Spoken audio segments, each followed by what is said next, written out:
Hello guys, this is your friend and we are back with a new fanfic.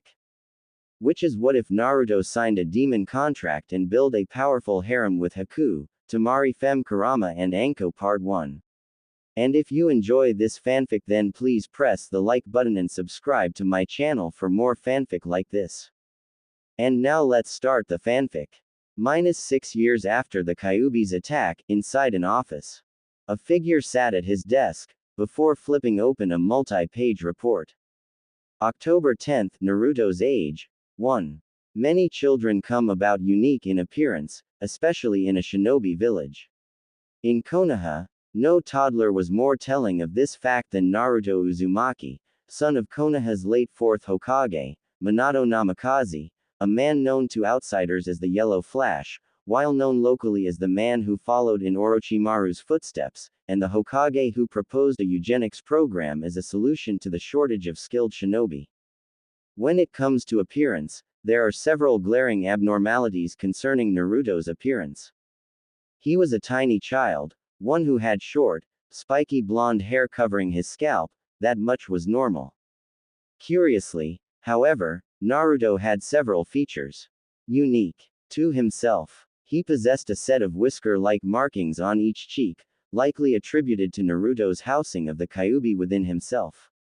Besides that, Naruto possessed fang-like canine teeth, with a pair of slightly longer ears, most likely due to Minato's constant experimentations upon himself. While not affecting his anatomy, the foreign blood and genetic code would likely have passed down through the two's shared blood. One could only wonder, behind those closed eyes, what was this blonde toddler thinking? October 10, Naruto's age. 3. Naruto is developing well, he has grown up to be physically healthy and can comprehend certain books. Worryingly, however, he has yet to speak. While running across a field, Naruto reportedly fell a considerable height, before standing up again and continuing his run.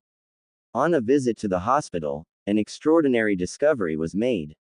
Naruto's bones were far from normal, with them being at least 5 times as dense as the bones of others his age, while the bones themselves still retained the same weight. When questioned about how he felt, Naruto persisted in his refusal to speak. October 10, Naruto's age. 5. It's Naruto's 5th birthday today, as well as his 2nd year in the orphanage. It was reported that he remains silent when he isn't required to speak. Besides his social situation, Naruto has shown great interest in the subjects of biology, chemistry, physics, and history, and has shown great intelligence despite his closed-off nature. In all regards, it is best for us all for Naruto to not develop into the kind of person his father had once been. The figure closed the book, before placing it on the desk. He looked out of the window, taking account of the downpour which had just begun, before standing up to leave his office, smoking through his pipe as he shut the door behind him. October 10, 6 years after the Kyuubi's attack. As the great rainfall continued outside his window, Naruto sat at his desk as he flipped through a thick book regarding the anatomies of several animals, reading each page with intense focus. Before he had been able to continue reading through the book, Naruto had been able to hear several footsteps as they creaked up the wooden staircase of the orphanage. "Is this his room?" an old, gruff voice said from the other side of the door to his room. "It is," came the voice of the matron of the orphanage. The rain came to a halt, as the door slowly opened from the outside, before both the matron and the 3rd Hokage, Hiruzen Sarutobi, walked into the room. "Could you leave the two of us alone?" Hiruzen requested. "Of course, Hokage-sama," the matron replied. Be aware, however, that he does not respond via speech often. The matron walked out of the room, closing the door behind her. Hiruzen walked towards Naruto's desk, before greeting the boy. "Hello, I assume your name is Naruto Uzumaki." Naruto did not answer, as he flipped a page in his book, scribbling notes in his notebook throughout. "May I have a look?" Hiruzen requested, giving a soft smile. Showing slight bits of hesitation, Naruto cleared his throat, before finally speaking up. "My apologies, Hokage-sama, but could I finish writing my idea first? Of course, Naruto. Take your time, Hiruzen assured. He clearly keeps to himself, and only speaks when he needs to. Minutes later, Naruto passed the notebook to Hiruzen, who curiously flipped through the pages. Incredible, Hiruzen mentally remarked as he fell into a slight trance in sheer amazement, clearly impressed by Naruto's writings. Before long, a certain page caught his eye. Hiruzen tapped Naruto's shoulder, causing the blonde to turn around. Did you come up with this? Hiruzen asked, pointing at several chemical formulas. I did, Naruto replied, clearly not particularly comfortable with speaking. He's gonna think I'm weird, just like how the kids and the caretakers think I am, isn't he? This is brilliant, Hiruzen declared, shocking Naruto. You should continue developing this one, you might just come up with a massive breakthrough. Naruto said nothing, continuing to read through his book. Why do you have such a fascination with science? Hiruzen questioned. As if reading from the book itself, Naruto formulated his answer. The purpose of science is to explain and understand the natural world. The purpose of biology is to understand the nature of all living things. The purpose of chemistry is for one to understand how the elements of the periodic table react with each other and the properties of the compounds, Naruto began to say, only for Hiruzen to cut him off. That's the book's explanation, what's yours? Hiruzen asked. 2. Become better. Naruto rhetorically asked. It's more of me being inspired by a singular person. A singular entity. And that person is? Hiruzen asked. The fourth Hokage, Minato Namikaze, Naruto replied, all to Hiruzen's dismay. Most of all, I was inspired by his studies into chemistry. Not good, Hiruzen thought, before turning to Naruto, who faced his book throughout the entire conversation. Do you know of his more unethical ideas? Unethical? That's up to debate, but yes, I do know of his eugenics project, Naruto replied. It was most fascinating, albeit, it does sound rather bland. The systemic breeding of the best people would eliminate everything unique about humanity. Something's wrong, Hiruzen thought. Most kids his age don't just sit alone in their room, completely closed off to the world. He reminds me of. Hiruzen walked to the side of Naruto's desk, before looking at Naruto's face. Hiruzen's eyes widened. He saw it, he saw him. Naruto looked up at Hiruzen, whose eyes saw something different. Behind that pair of lifeless eyes, and emotionless facial expression, Hiruzen could see the specter of Orochimaru hanging behind Naruto, one that had haunted him for the last 20 years of his life. Naruto, do you like living here? Hiruzen asked. Naruto looked at the old man for a few seconds, before turning back to his book. None one here appreciates me for who I am. The kids my age always push me around, they call me a freak, they say I'm destined to be alone, the best ones are indifferent to me.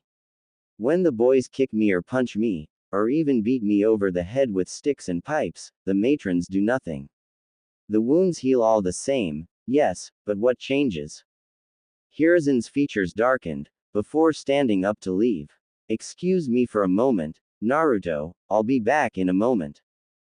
Hokage-sama, Naruto spoke up, I need to get something from downstairs. Without waiting for Hiruzen's reply, Naruto left the room, before running down the stairs and towards a closed door. Cautiously, Naruto opened the door before walking into the room. Before he was able to take any further steps, a thunderous crack could be heard as a lead pipe was brought down on the back of Naruto's head, knocking him to the ground. Knew he would be here today, a boy said, kicking the downed Naruto in the face, causing the blonde to cough up blood. How's it going, freak? Another boy asked, bringing his pipe down over Naruto's back. Still refused to talk. Naruto remained silent, not even bothering to get to his feet. Don't worry, the first boy stated, withdrawing a knife, causing Naruto's eyes to widen. We'll see if this makes you click. Before Naruto was able to do anything, the second boy smashed his pipe into Naruto's head, knocking him unconscious. Naruto's mindscape. Pain. That was all he felt. Naruto felt himself lying in a pool of something, a liquid. Is this my blood? Naruto thought, placing his hand on the ground, before lifting it into view. It's transparent. Naruto looked around, before noticing the change in his environment. Instead of him lying in a pool of blood within a dingy room in the old and decrepit orphanage, Naruto now found himself in a sewer-like environment, one which had large cage-like bars in front of him. No longer feeling the pain of the attack, Naruto slowly crawled to his feet, before approaching the large metal bars.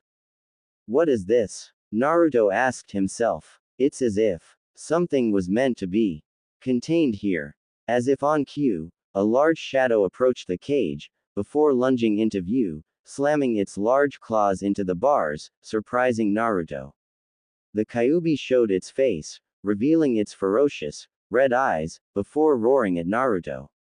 The Kyuubi fell silent, slightly confused at Naruto's unflinching nature. Fascinating, Naruto thought, looking at the large beast, who returned his stare. Finally, my jailer comes to meet me. The Kyuubi began to say, to what do I owe this honor? Jailer. Naruto asked back, barely any emotion in his voice. I know nothing of that part. But as to why I'm here, I guess an attempt on my life is to blame. The Kyuubi's eyes widened, before leaning in closer to Naruto. Do you not fear me? What's there to fear? Naruto asked back, if anything. I find myself more comfortable conversing with you. You are one of few beings that I've held a conversation with for this length of time. The Kyuubi blinked. Does this form not terrify you? It does not in the slightest, although. Naruto began to reply, it does feel unnatural to speak to a large fox. In that case, you must promise me to never tell anyone of this form of mine. The Kyuubi requested, is that alright? Would that make you feel more comfortable? Naruto nodded before the Kyuubi vanished into a cloud of white smoke. The smoke cleared after a few seconds, just as Naruto laid eyes on the far smaller figure that stood before him. Standing before him was no longer the Kyuubi, but a young woman dressed in a loose red kimono, a kimono which barely obscured her gorgeous figure. The woman possessed long, black hair, while still retaining the characteristic 9 tails flowing behind her. Are you usually this quiet? The Kyuubi asked, this time in a rather feminine voice. I don't enjoy talking. Naruto began, I'd much rather spend time alone, reading books regarding science. Are you currently wondering why you're here now? The Kyuubi asked once more. In regards to historical precedents, I assume you're currently sealed within me, Naruto replied, and judging from the types of attacks I had suffered earlier. I'm currently unconscious, hence why I'm talking to you. More specifically speaking, we're currently inside your mindscape, the Kyuubi explained, although, you're not just unconscious right now. You're near death. Naruto's eyes widened, clearly alarmed by this information, and the Kyuubi could sense it too. This feeling, what is it? Naruto questioned. I feel my heart beating as if I had just run 5 marathons, I feel myself sweating more, my stomach has a strange sensation, I'm breathing quicker. This, Naruto-kun, is fear, the Kyuubi stated, you're scared, terrified, frightened, all at the prospect of your life coming to an end. The Kyuubi explained, but one has to imagine. Has Naruto-kun never felt fear before this? Fear? What is that? Naruto asked. Is it like how I don't like some of the boys in the orphanage? Now's not the time. The Kyuubi suddenly snapped. You see that seal there? The Kyuubi questioned, pointing towards a paper seal. Do I tear the entire thing off? Naruto asked. No. The Kyuubi roared, it will kill you. Just tear a small bit off. Hesitating, Naruto nodded, before walking towards the seal. With a firm ripping noise, Naruto tore a tiny piece of the seal off, a piece tinier than his thumb. That'll only get you so far, the Kyuubi stated, you won't heal just from that. I won't, but it will keep me alive, Naruto suddenly stated, cutting off the Kyuubi. I want answers, mainly. What's wrong with me? What? The Kyuubi asked in confusion. With my anatomy. It is not normal for any person, let alone a boy, to be hit many times over the head by a lead pipe, yet remain alive. Any normal person would have suffered concussions or broken bones at that point, Naruto explained. I want to know why. The Kyuubi said nothing at first, clearly hesitating. Please, Naruto pleaded, I just want to know. There is no easy answer for this, the Kyuubi explained. You want the good part first or the bad part? Give me the bad part first, Naruto requested. Your blood is tainted, Naruto-kun, the Kyuubi began to say. It is impure, and it is diluted. Your veins do not just course with your parents' blood. Your veins are coursed by the blood of many family lines, many bloodlines, if you will. Naruto paused, attempting to wrap his brain around the newly received information. Who were my parents? That's the good part, or well, the worst part, depending on how you see it. The Kyuubi explained, you possess a legendary lineage. One that promises great power and longevity. But one that might cause you great pain, great suffering, a great sense of guilt. Guilt towards something you never did. Who were my parents? Naruto asked once more. Your mother was a good woman, a kind woman. She was my former hostess. A truly loving person. The Kyuubi continued to explain. She possessed chilly red hair and was known to the shinobi world as the Kyuubi attempted to be continued, only to be cut off by an irate Naruto. Enough! Naruto yelled out in rage, before immediately composing himself, and falling to his knees, with tears streaming down his face. Please, just tell me, who were my parents? Perhaps, came the loving voice of a woman, as Naruto felt a comforting hand being placed on his shoulder. Naruto looked up, before facing a red-headed woman with violet-colored eyes. Perhaps I can provide a satisfactory answer. Masuko. Kushina. The Kyuubi muttered, her voice trembling and cracking, as drops of tears fell to the ground.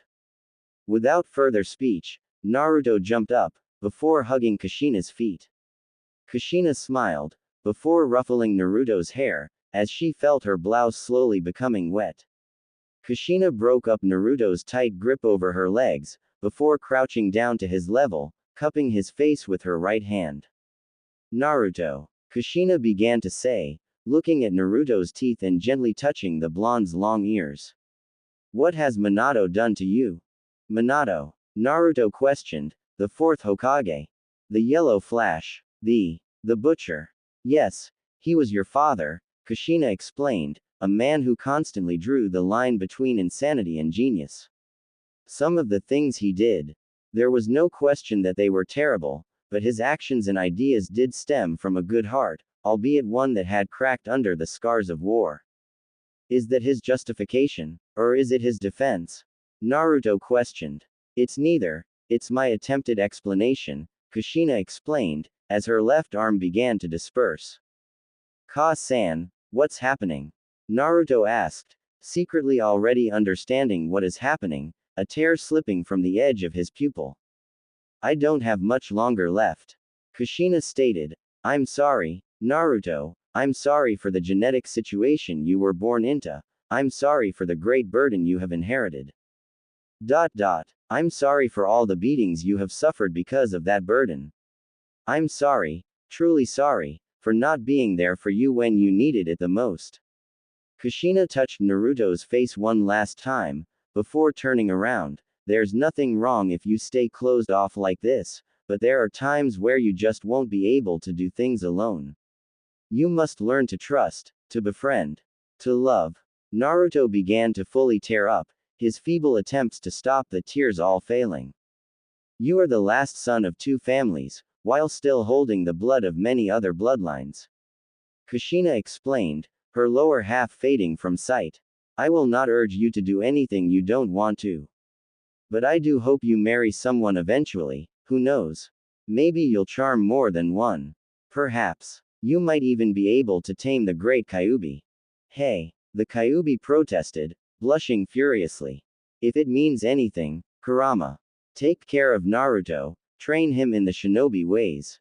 and prepare him for this cruel and violent world. Kushina stated. Naruto, please, restore the legacy of the Uzumaki name. Carry on your scientific studies. And punish the man who tore our family apart. As your mother, those are my final requests. Naruto stood up, before giving a slight smile, one that he rarely bore before this. I'm happy, glad, grateful, to be your son. Naruto stated, I always will be. Kushina smiled before fading from sight, leaving Naruto and Kurama alone in the blonde's mindscape. She was a loving woman, even to her last moments. Kurama explained, Naruto-kun, do your best to honor her memory. Could I ever accomplish that? Can I fill the shoes she left behind? Naruto questioned. I believe in you, Kurama stated, giving the surprised blonde a foxy grin. That was the first time that anyone said that, Naruto revealed, thank you, Kurama-chan. Slightly blushing due to the suffix applied to her by Naruto, Kurama stammered in her speech. No problem, Naruto-kun, it's time to go. The old man is expecting.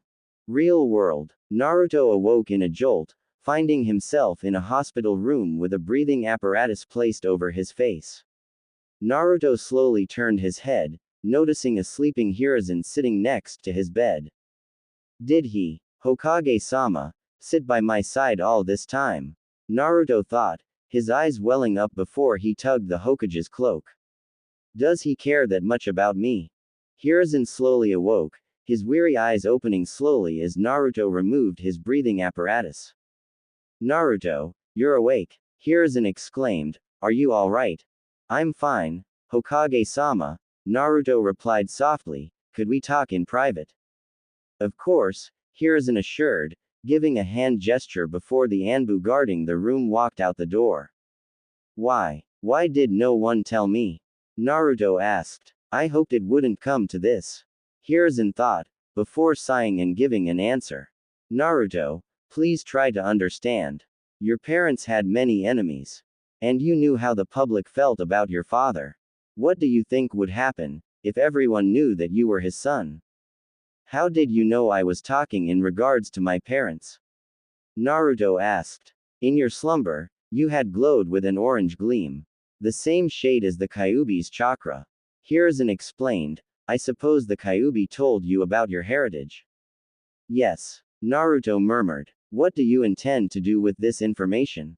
Hiruzen asked, curious in regards to the boy's answer. I'll become a shinobi, Naruto concluded, I'll continue studying science. And I'll be better than my father. Hiruzen smiled, before patting the boy on the head. Hiruzen pointed to a bag. I've packed your things, and I've got you an apartment to yourself, Hiruzen stated, it has everything a normal apartment would. As well as your laboratory. Naruto's eyes widened before he leapt up to hug the Hokage. Get some rest, Naruto, Hiruzen stated, setting the boy on the hospital bed, before walking out of the room. You'd better get some rest, Naruto-kun. Kurama whispered, your training begins when you recover. October 6th, Naruto's age, 6. Naruto will be leaving the orphanage today. In his eyes, a pair of blue, soulless orbs, I saw the eyes of Orochimaru, except this time. It isn't someone who was born a prodigy. Instead, it's someone who became a prodigy through his hard work. Someone whose talents lie in his incapability to give up. He now knows of his father and swore to become better than him. There is simply no longer a reason for this report to continue existing. And I will see to it that it does not.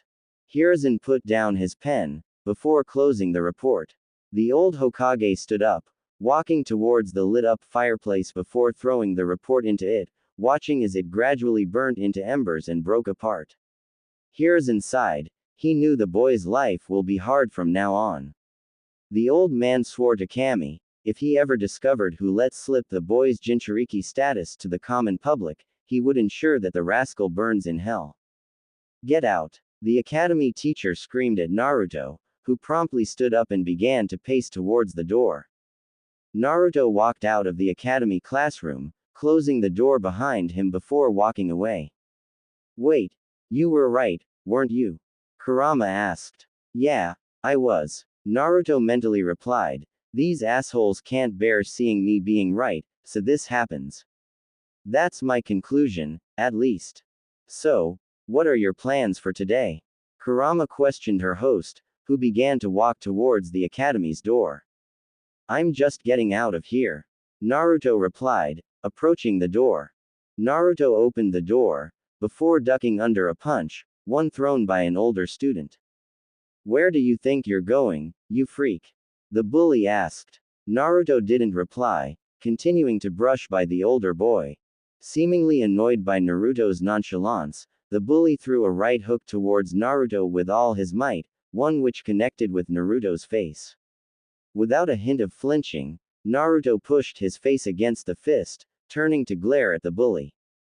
Before the bully was able to pull his punch back, Naruto grabbed onto the bully's right thumb, before twisting and breaking it, causing the bully to scream in pain before falling to the ground. Why, you're finished. The bully yelled, fear evident in his stumbling voice. My dad's in the civilian council. He'll have you hung up by your guts. Completely ignoring the older boy's statement, Naruto withdrew a scalpel from his pocket, before slowly walking towards the bully. You know, Naruto murmured with an emotionless tone, you would make an excellent specimen to dissect. That was the final straw for the boy, who passed out in fear. Naruto turned his back, placing his scalpel back into his pocket before walking away. Realistically, you could have taken him as an actual specimen, you know that? Kurama asked, a slight hint of laughter in her voice. Probably. I could have just dissected him right there and then, Naruto replied. Either way, I would rather not have the entirety of the civilian side of the village after my head right now. One boy telling his parents is one thing. A missing boy, now that's a different situation altogether. Smart move, Kurama replied. Anyways, that was an interesting use of the Kagaya clan's ability. Denser, tougher bones always make taking hits easier. Naruto replied, slowly approaching his apartment. Naruto's apartment. Entering the apartment, Naruto placed his bag on the ground, before approaching his work table, which had 2 vials placed on it. This might be a dumb idea. Naruto informed Kurama while placing a set of goggles over his eyes, before pulling on a pair of lab gloves. Correction, this is a dumb idea. Good. At least we agree on that. Kurama muttered. What do you intend to do anyway? I'm going to create a new, stronger acid, Naruto replied. I believe that it will be formed as a solution of both antimony pentafluoride and hydrogen fluoride. I just need to determine how much I need of both to balance the solution. What makes you think that they are compatible? Kurama questioned. What if it just explodes in your face? You could just heal me. Naruto replied. Either that or my incredibly diluted blood would just pull something out of nowhere. Without heeding further warnings, Naruto began to pour 1/3 of a beaker of antimony pentafluoride into a larger beaker, before pouring 2/3 of a beaker of hydrogen fluoride solution into the same large beaker. Naruto began to slowly twirl the mixture with a lab spatula. Suddenly, the beaker cracked and fell apart, before the mixture sparked and slowly caught on fire. That was unexpected, Naruto whispered to Kurama, putting out the fire with a fire extinguisher. I think I'm close to finding it, though. What do you think, Kurama-chan? How many times have I told you? Kurama began to say, clearly flustered by the suffix, not to call me that.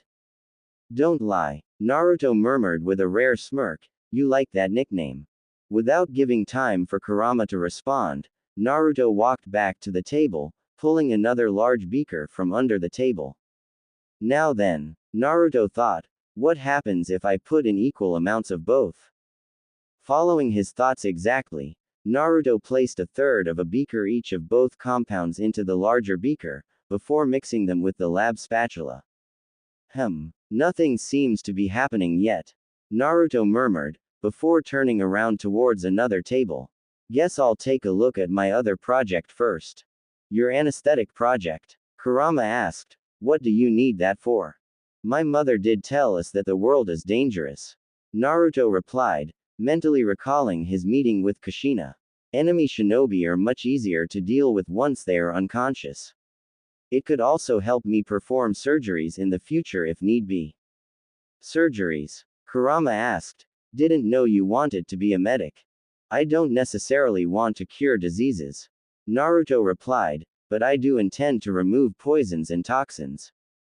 Fascinating. Kurama muttered. Before Naruto was able to approach his other work table, a sizzling noise could be heard. Carefully, Naruto turned to his first work table, where he witnessed an extraordinary sight. The solution is gone. Naruto muttered. Did it dissolve? Evaporate? Is that why it sizzled? Naruto-kun. Kurama informed. Look closer at the beaker please. Naruto peered down from atop the beaker, before noticing what he had failed to notice seconds prior. Naruto found himself looking at a hole at the bottom of the beaker, one which extended through his work table. Did it dissolve all the way through? Naruto said aloud. Let's hope that no one lives downstairs. Kurama chuckled. Yup. Naruto replied, walking towards the fireplace with his notes. We don't need this anymore. Naruto stated, before tossing the notes into the blaze. Actually, it would be more appropriate to say that we don't need anyone else finding them. Isn't that right, Inu? As if on cue, a member of the Anbu wearing a fox-like mask landed on the ground before Naruto. You know my name. I don't get why you still insist on calling me Inu. Inu asked, how have you been, Naruto? Quite all right, Inu, Naruto replied. As for why I call you Inu, it would be rather counterproductive to call an Anbu by his real name when he's on duty, wouldn't it? It would, Inu replied. Anyways, the Hokage wants to check up on you. It is your 10th birthday after all. Really? Naruto remarked. I forgot. I'll be at his office in a second, I just need to clean this up first. No need for that, Hiruzen suddenly stated. I'm already here.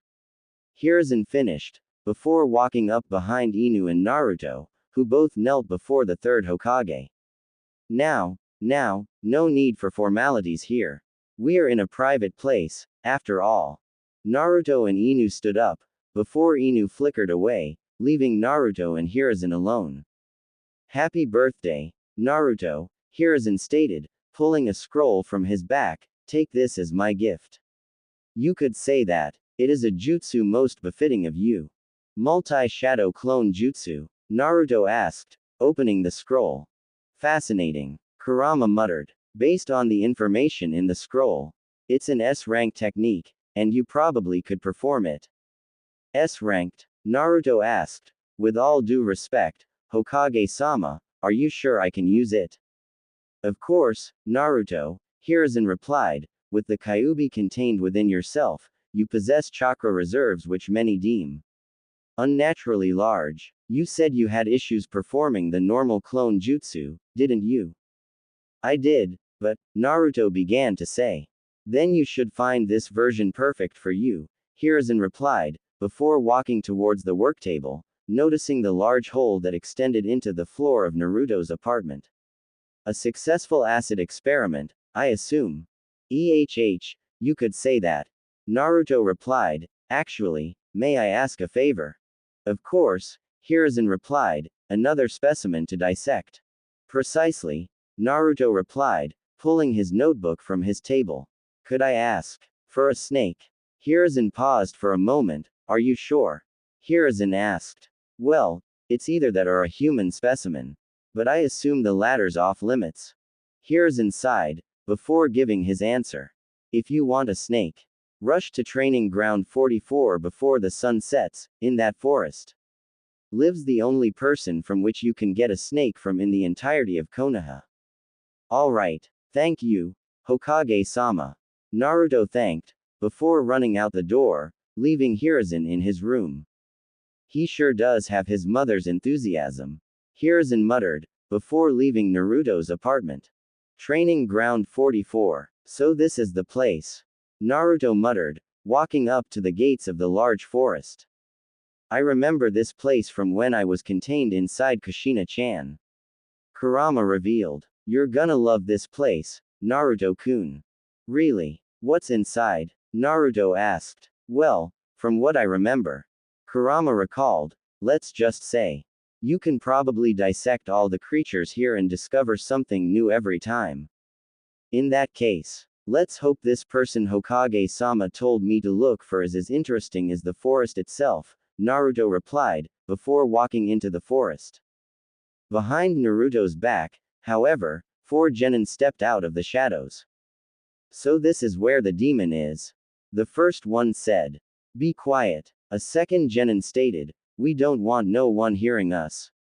With the two of you being so loud.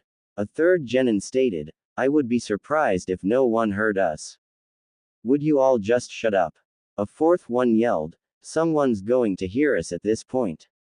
Well, you sure are right about that one. Naruto suddenly stated, appearing behind the 4.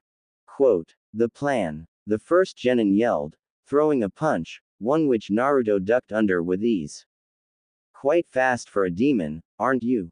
The second genin asked, throwing a kick which Naruto dodged with similar ease. Naruto ducked under an elbow strike, before backflipping over the second genin. What's wrong? The third genin asked, successfully landing a punch onto Naruto's face, one which the blonde shrugged off, cat got your tongue. What should I do, Kurama? Naruto thought. Hang on, Naruto-kun. Kurama yelled, let's see what else your blood contains. With this moment of distraction, Naruto failed to notice a kunai whizzing past his face, only managing to notice the explosive tag tied to it. Without much time to dodge, Naruto covered his face with his arms, before the tag combusted and exploded completely, sending Naruto flying into a tree, parts of his clothing torn from the blast. Come on now, the fourth genin muttered, you showed so much bravado towards my little brother earlier. I do hope you have some more to show. So it's that jackass, Naruto thought, picking himself off, with his eyes completely shut. And why the hell are my eyes so irritated? Kurama-chan, you there? So this is part of your blood. Unexpected. Kurama murmured, a slight hint of irritation in her voice. Kurama-chan, what are you talking about? Naruto thought, opening his eyes. Naruto stood up, but something was off. The 4 genin were still there, no doubt, but they seemed to move in a sort of slow motion. With no time to contemplate, Naruto leapt back into action, perfectly grabbing onto the wrist of the second genin before throwing him over his shoulder. Okay. How did I do that? Naruto thought, dodging a punch from the third genin. Think for yourself, Naruto-kun, Kurama replied, which bloodline ability allows for the prediction of actions as well as the slowing down of vision. Well, Naruto began to think, before having to dodge a kick from the fourth genin. Sit still, demon, the fourth genin yelled. As if mocking his opponent, Naruto stopped in front of the fourth genin, before landing a devastating headbutt onto the nose of his opponent, knocking him out. Standing back up, Naruto sent a cold glare towards the 2 remaining genin, who seemed to notice something. Impossible. The first genin muttered. It can't be. The third genin yelled, your clan was murdered 3 years ago. That's rather subjective, isn't it? Naruto finally stated, before catching a kunai from the first genin. Without a moment's hesitation, Naruto flung the kunai into the chest of the third genin, the blade lodging itself deep into the neck of the genin. The first genin rushed over to the third genin's side, before placing his fingers over the kunai. I wouldn't do that if I were you. Naruto stated, that kunai's keeping him alive. Without it, he would bleed out within seconds. Why you monster? The remaining genin yelled, we have parents in the civilian council. Blah, blah, blah, and then the civilian council's gonna hang me by my guts, aren't they? Naruto asked, it would be an effective threat if I haven't heard it so many times before. Enraged, the remaining genin charged towards Naruto with the crudeness of an untrained barbarian. Unfazed by this, Naruto stood up, before landing a right cross onto the nose of the genin, breaking it in its entirety, knocking him out. Okay. What the hell is going on? Naruto asked himself, walking towards a pond, before staring into it. Staring back at Naruto was not his pair of regular, soulless, blue orbs, but a set of scarlet-red pupils, each with a single tomo within them. Well, can't say I saw that one coming. Your blood sure is diverse, Naruto-kun. Kurama murmured. Could you turn them off? Naruto requested. Of course. Kurama replied. Seconds later, Naruto's eyes reverted from the blazing pair of Sharingan back into his regular pair of blue orbs. What is going on here? Came a new voice. Naruto turned around, only to come face to face with what appeared to be a Chunin. Naruto stood up, as the Chunin looked around, before withdrawing a kunai. You demon, the Chunin declared, how dare you? Before the Chunin was able to do anything, a snake emerged from the shadows, before biting the Chunin in the neck, eliciting a scream of agony from the Chunin.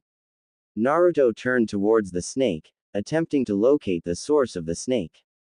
Gradually, Naruto felt the snake slowly coming out of the light, before the source itself emerged from the darkness, the sleeve of a trenchcoat. How dare him? A female voice asked. How dare you?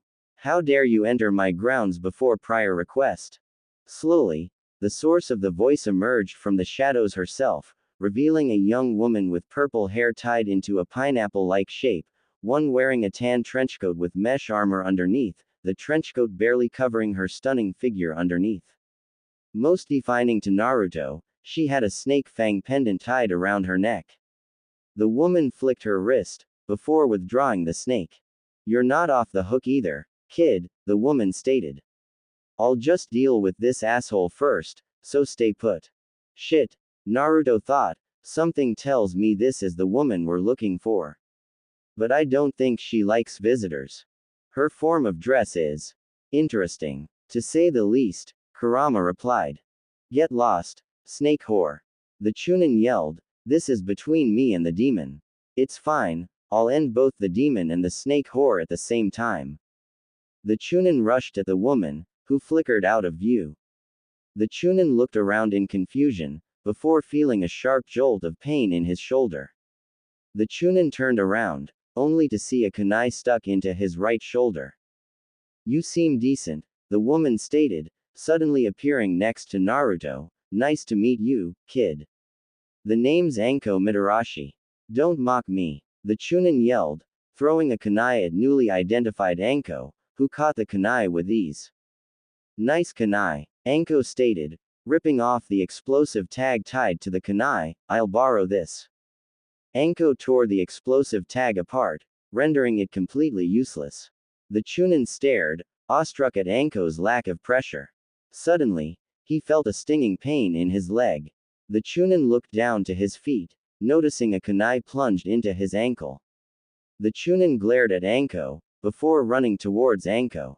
Halfway into his run, however, the Chunin collapsed to the ground, completely lifeless.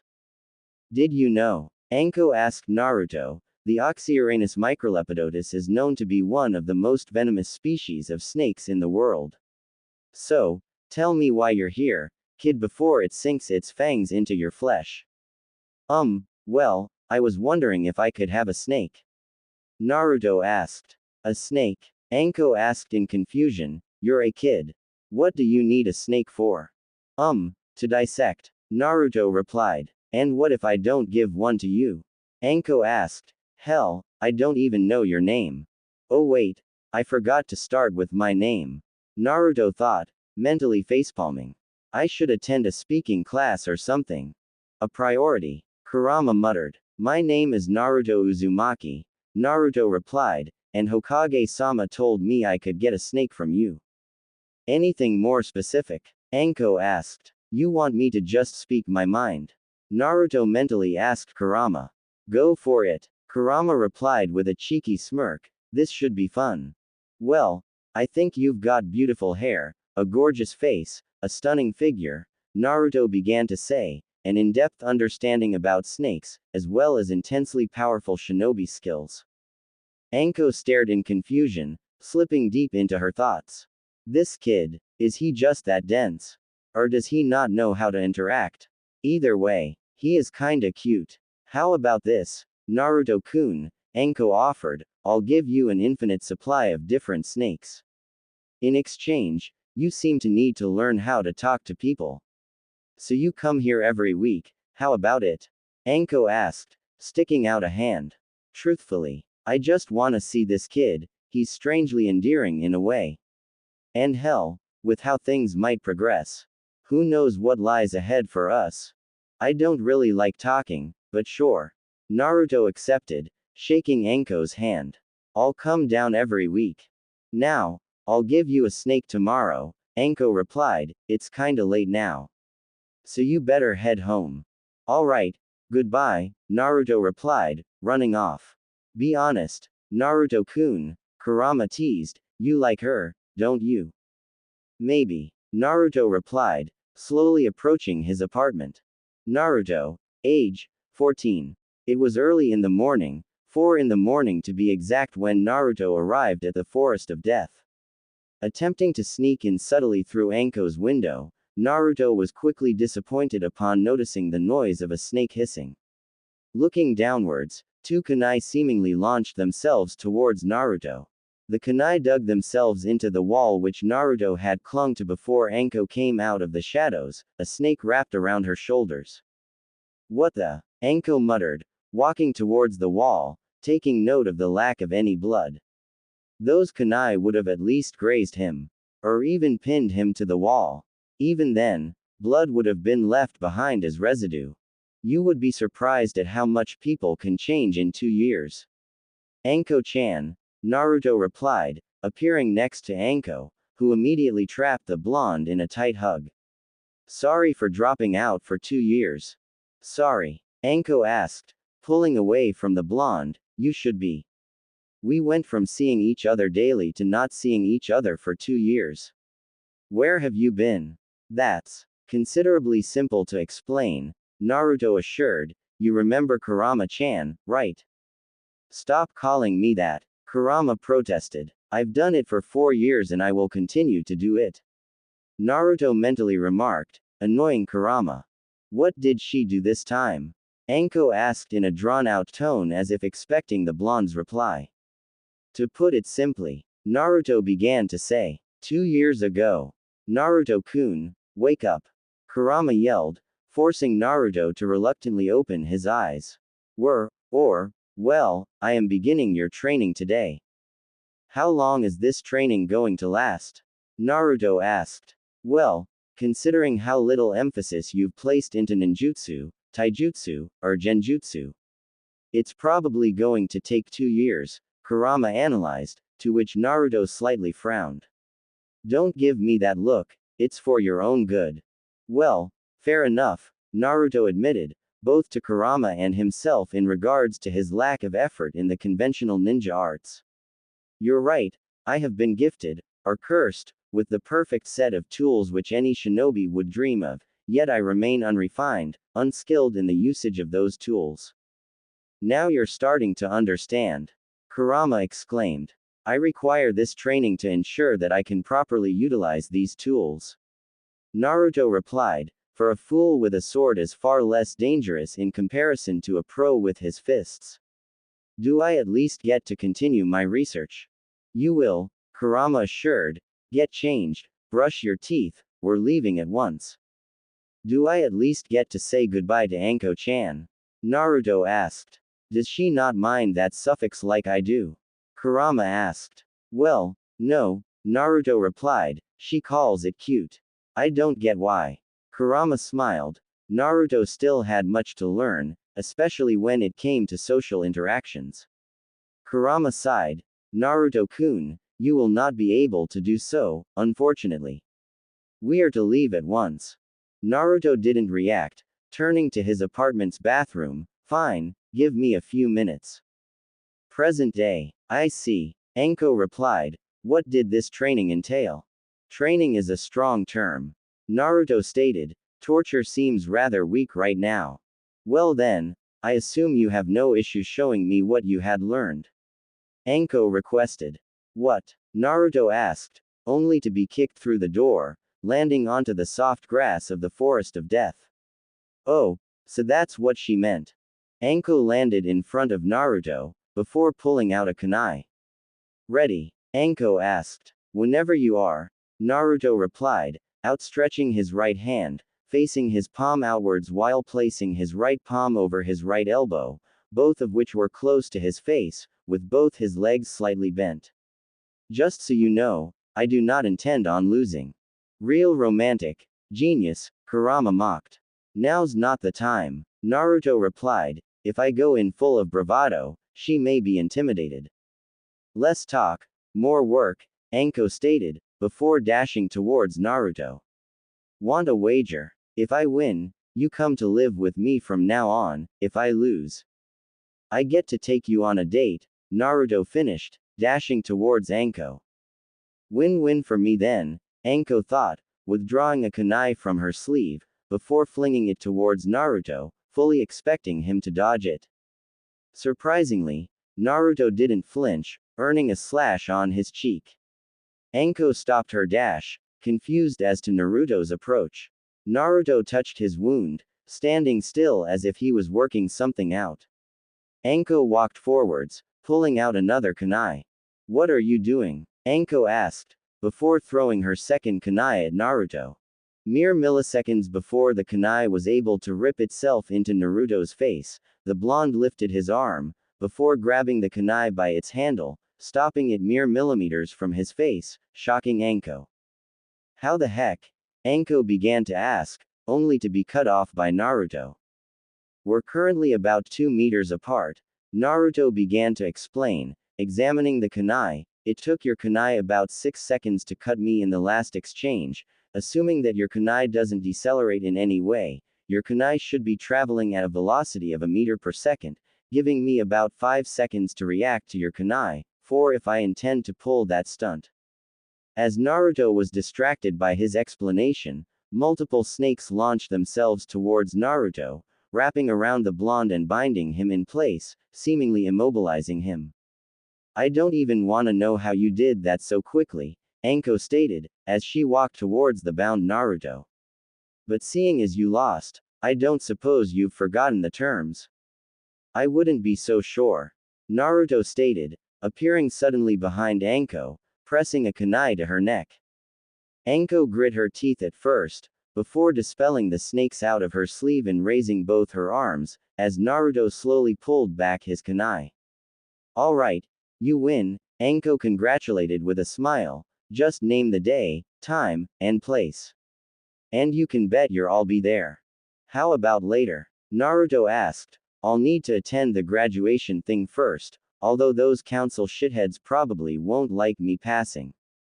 Anko sighed, lightly clenching her fist. If you fail, I swear, I'll burn that damned council building to the ground.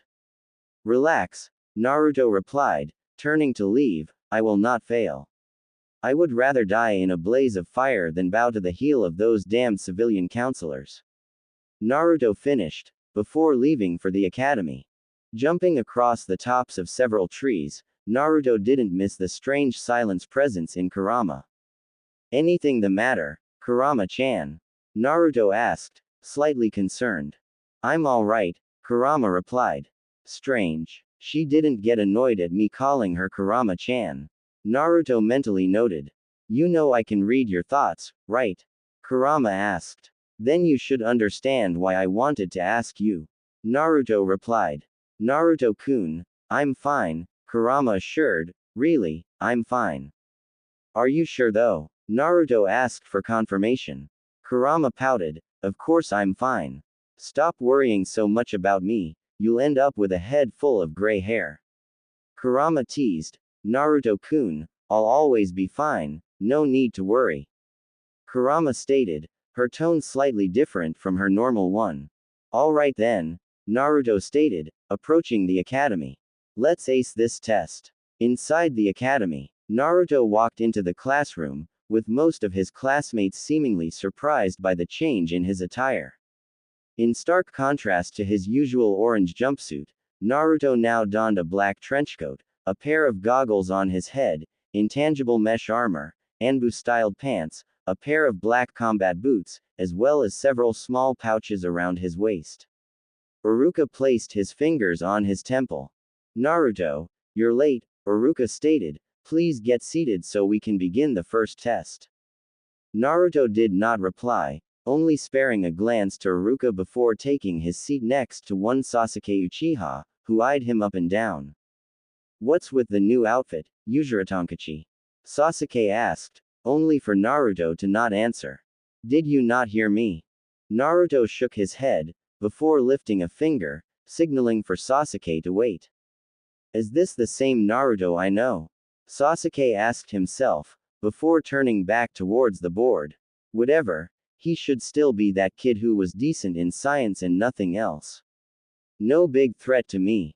Iruka stepped forward, Mizuki by his side. We're about to begin the tests. Iruka announced, handing out papers with Mizuki to every student present. Write your name, the date today, and begin answering the questions. You all have an hour to complete it, good luck. Naruto lifted his pencil, before glancing through the test itself, quickly realizing how much he had overestimated the difficulty of the written test. Shaking his head slightly, Naruto began to fill in the blanks, intentionally getting a few questions wrong to not make it seem as though he had been cheating. An hour later, Iruka instructed the class to cease their answering, before Mizuki walk around and collect the papers. Skimming through the blonde's paper, Mizuki's ever-growing scowl had not gone unnoticed by Naruto, even less so by Kurama. Do not trust that man, Kurama stated with a scowl of her own, even in the direst of situations. I do not intend to, Naruto mentally replied. Mizuki plopped the stack of papers on the table before Iruka opened the door. All right class, for the next test, Iruka began to say, please make your way to the roof so we may commence the next two tests at once. Finishing his statement, Iruka left the room, before the students all piled out of the classroom. Rooftop. Reaching the rooftops, the students all found themselves facing rows of training dummies. All right, class, Mizuki began to announce, this will be an accuracy test. You will all individually throw 3 kunai, one at a time, at your assigned training dummies and will be scored based on the parts you hit. Fascinating, Naruto thought, analyzing the situation. They all have a constant range between the target and the thrower. I can see where this is going. Kurama thought. The first student went ahead, throwing all 3 of his kunai in rapid succession, hitting 2 in the dummy's chest and missing 1 completely. The range is about 15 meters. Naruto analyzed. The second student went forward, throwing all 3 of his kunai in slower succession, hitting 1 in the dummy's left leg and the other 2 in the dummy's torso. It takes approximately 10 seconds for a kunai to reach. Naruto analyzed. Half an hour later, the raven-haired Hinata walked up to the starting position, throwing all 3 of her kunai one at a time, hitting the dummy's head with 1 and hitting the dummy's torso with the other 2.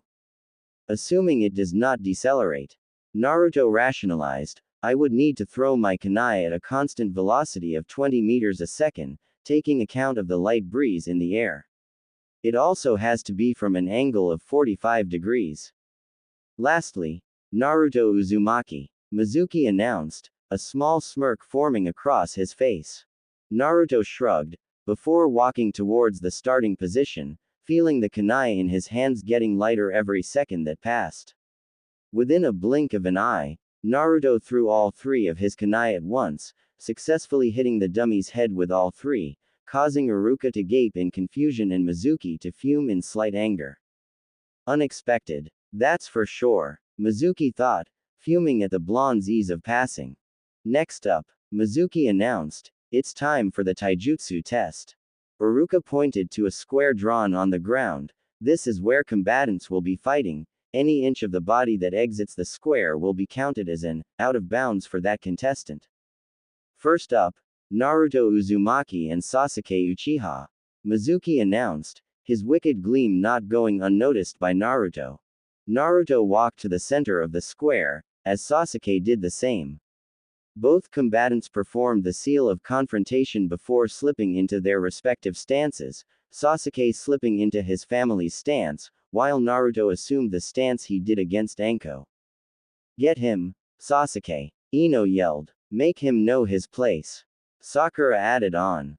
Sasuke smirked, clearly knowing that Naruto was not in the audience's favor. You sure you don't want to give up now? Sasuke mocked, attempting to agitate Naruto. On the contrary, Naruto replied, I did prepare for this. So I might as well continue. Not knowing the meaning of Naruto's statement, Sasuke dashed towards Naruto, before throwing a punch, one which Naruto caught with ease. Using the Uchiha's momentum against himself, Naruto tossed the Uchiha over his shoulder and out of the square, deeming him officially out of bounds. Not wanting to be yelled at by the hordes of fangirls for his apparent rudeness, Naruto made sure to help the Uchiha up, who had been as confused as everyone else watching. Sorry about that, Naruto began to say, I got lucky. Sasuke looked on, stunned by Naruto's humbleness. You didn't whatever. Sasuke attempted to reply, before giving up and offering to perform the seal of reconciliation, which Naruto accepted. He doesn't need to know. Naruto thought, but I have to say, he isn't the douche I expected him to be. For once, Kurama noted, the Uchiha do have a chance of changing. Classroom after the taijutsu test. Iruka stood at the front of the class, as Mizuki stood in the corner, fuming at his failed attempts of sabotaging Naruto's exams. Alright, class, Iruka began to say, for the final test, I will be calling each of you up to the front of the class, where you will all have to perform the 3 basic ninjutsu techniques, the substitution technique, the transformation technique, and the clone technique. First off, Naruto Uzumaki. Mizuki declared, knowing full well that this was his final chance of embarrassing the blonde. Shrugging slightly, Naruto walked to the front of the class, before Iruka threw a whiteboard duster at him. Seconds before the object made contact with his face, Naruto vanished from sight, leaving a mere eraser in his place, himself appearing on the desk. Very good, Iruka stated. Now, the transformation technique. Nodding, Naruto placed his hands together, before transforming into a pitch-perfect clone of Iruka, complete with the scar and all. Not only was his appearance on point, but Naruto also succeeded in perfectly imitating the scarred teacher's voice as well. Impressive, Iruka acknowledged. Now, the clone technique. Without further thinking, Naruto formed a cross with his hands. Wait, Naruto-kun, Kurama suddenly yelled, that's the wrong. This attempted warning would go on to fall on deaf ears for Naruto, as clouds of white smoke appeared before quickly fading, leaving 3 perfect clones of Naruto in their place, shocking everyone present. Clone technique. Kurama finished, face-palming. Oops, Naruto thought. Incredible, Iruka stammered, shocked at the blonde's display, before handing Naruto a blue Hite 8. There is simply nothing more that I could say. You have truly exceeded my expectations in every way, and I am very proud to call you my student. There is simply nothing more I could teach you.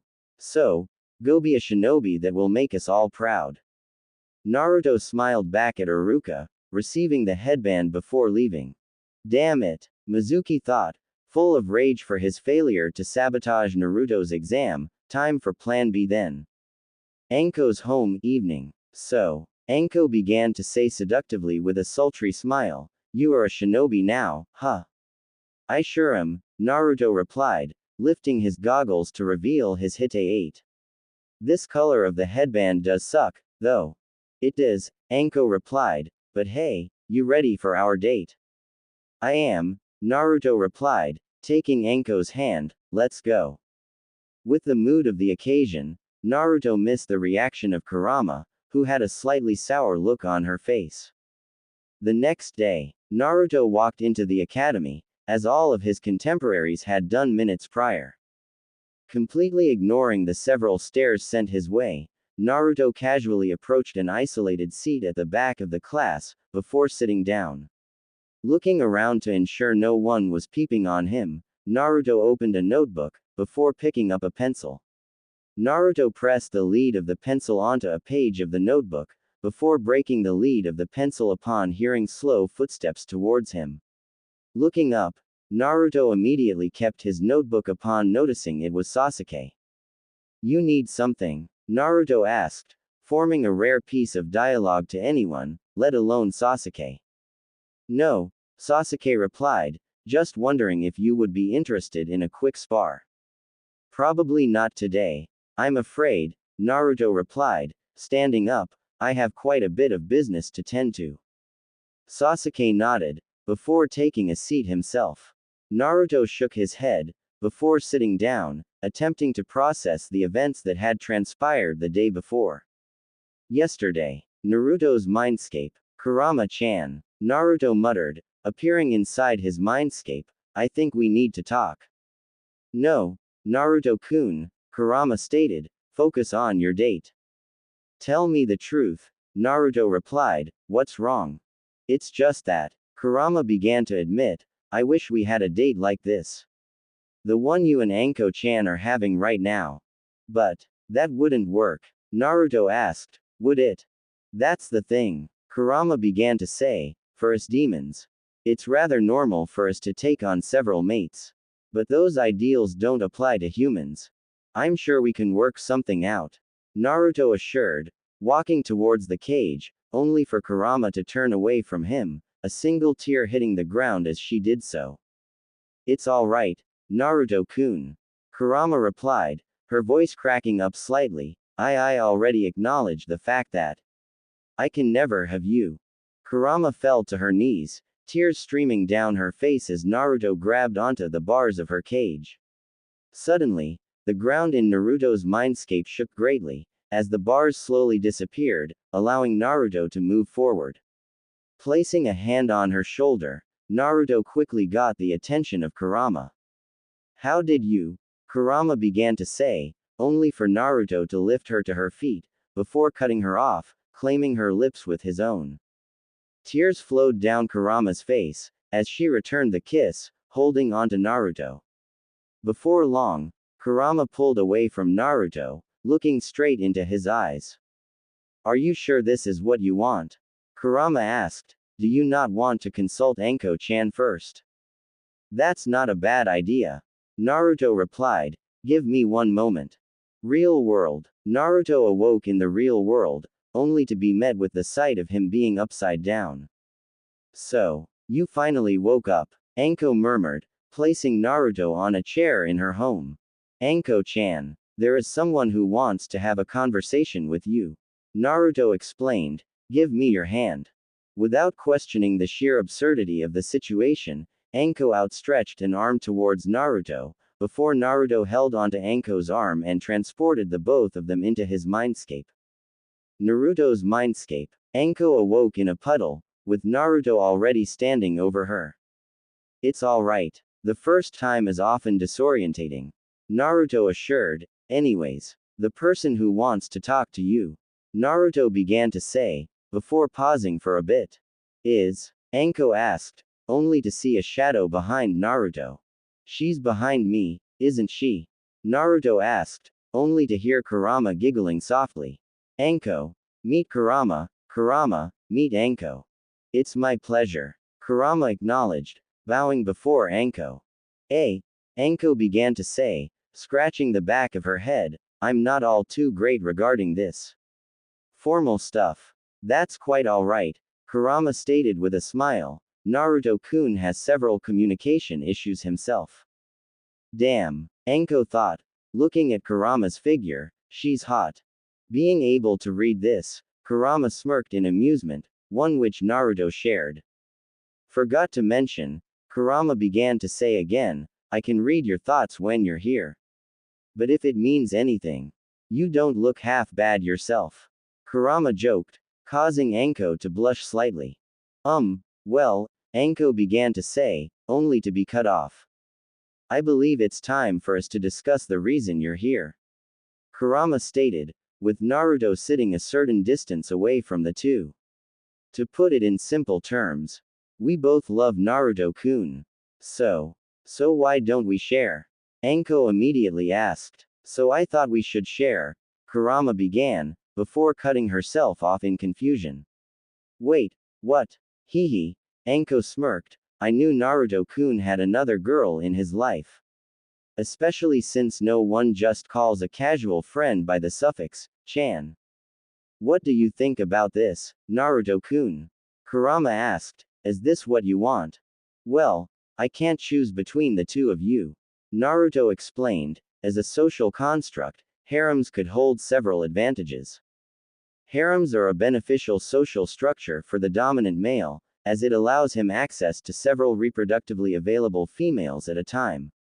Harems protect the females within a particular harem, as dominant males will fiercely ward off potential invaders.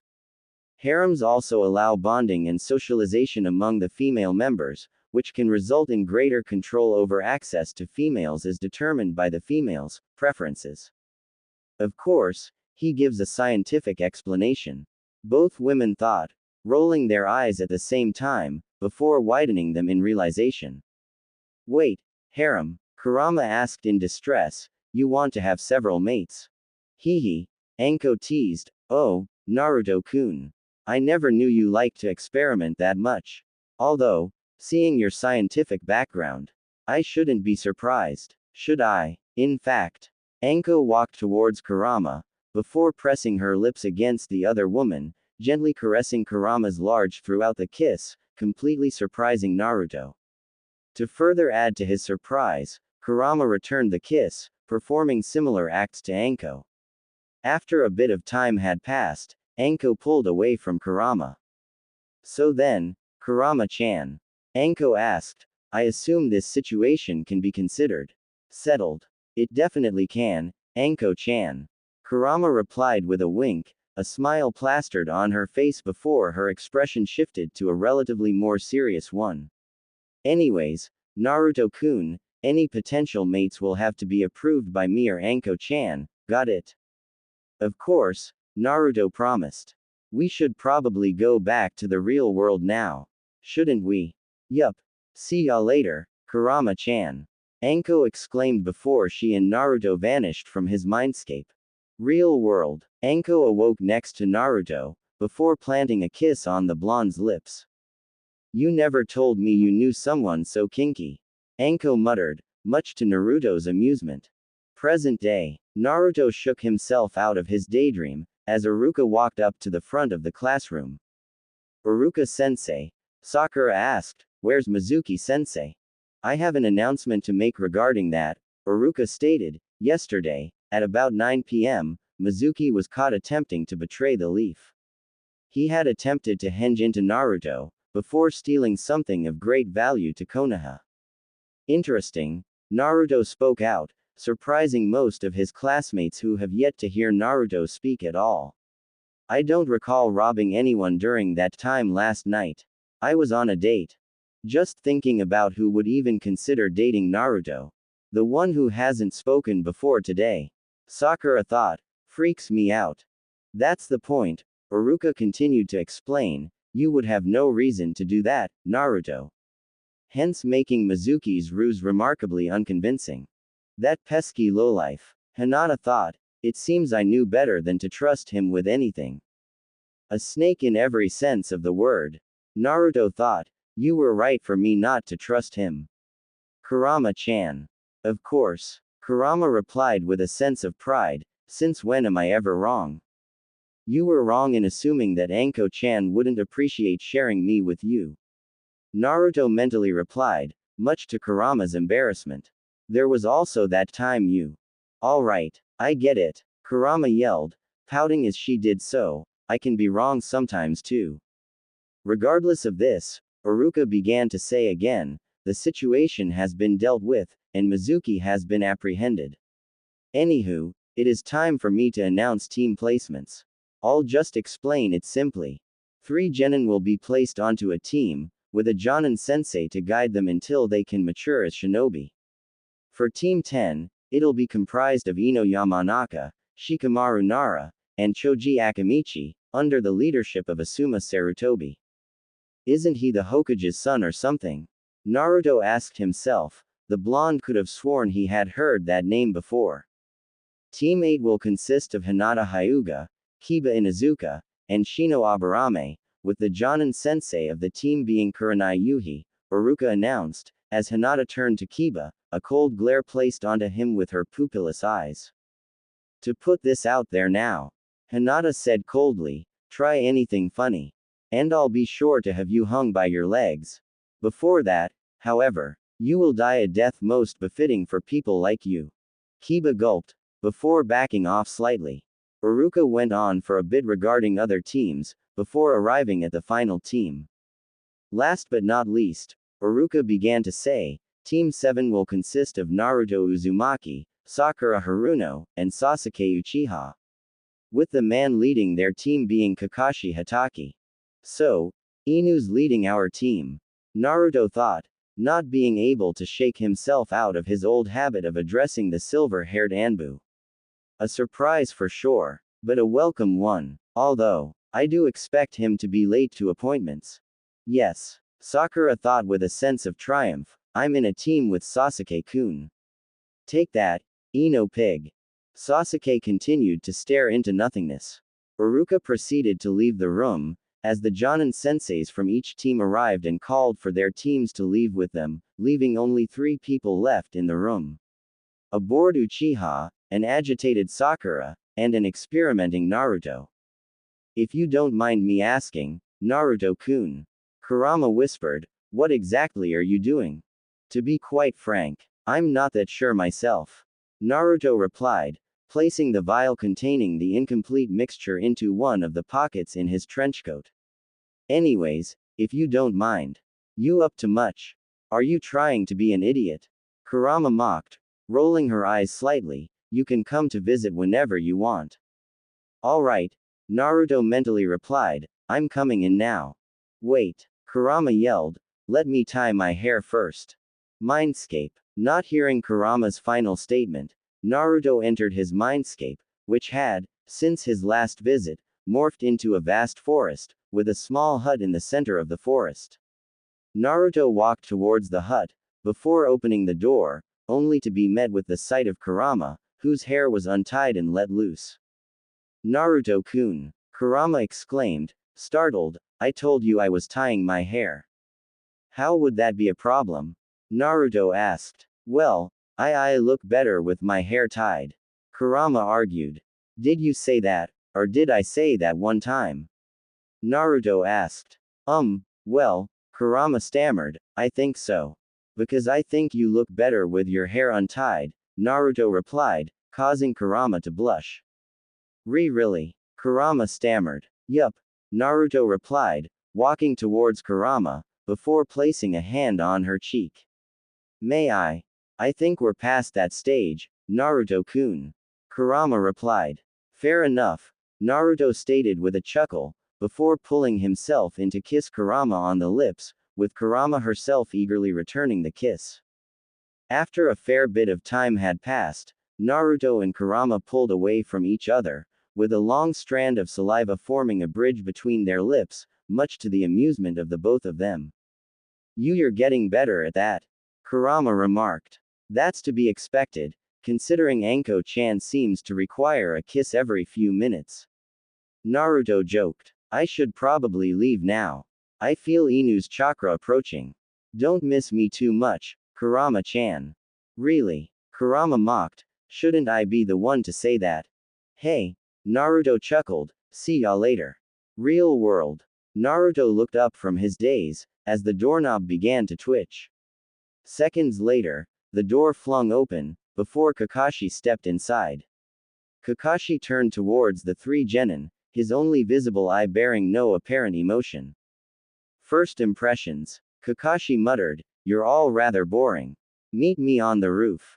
Finishing his only statement, Kakashi flickered away in a swirl of leaves, before Naruto and his future teammates were prompted to stand up and leave the classroom.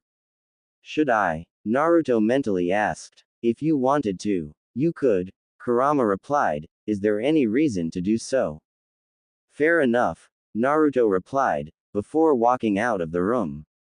Rooftop. On the rooftop, Naruto sat right side of the steps, while Sasuke sat on the left, with Sakura sitting next to him. Kakashi walked towards the 3. First off, let's introduce ourselves, Kakashi requested, only to continue upon seeing the confusion on the faces of the three genin. Well, like your name, your likes, dislikes, dreams. How about you demonstrate first? Kakashi-sensei, Sakura asked. Very well, Kakashi began to say, my name is Kakashi Hatake, as for my likes and dislikes. I don't feel like telling you. My dreams for the future. Never thought about that before. My hobbies are none of your business. Anyways, let's start with you, Haruno. My name is Sakura Haruno, my likes are, Sakura turned to Sasuke, before squealing. I don't know, my dreams. Sakura turned to Sasuke once more, before squealing again, much to her teammates' chagrin. She's loud, that's for sure, Kakashi thought. You're next. Kakashi stated, pointing at Sasuke. My name is Sasuke Uchiha. Sasuke began to say, I have too many dislikes to list, and I have very little likes. As for my dreams, it is to kill a certain man, and to eventually restore my clan. If only he knew, Naruto thought, considering his fractional Uchiha heritage. Interesting, Kakashi thought, before turning to Naruto, and finally. My name is Naruto Uzumaki.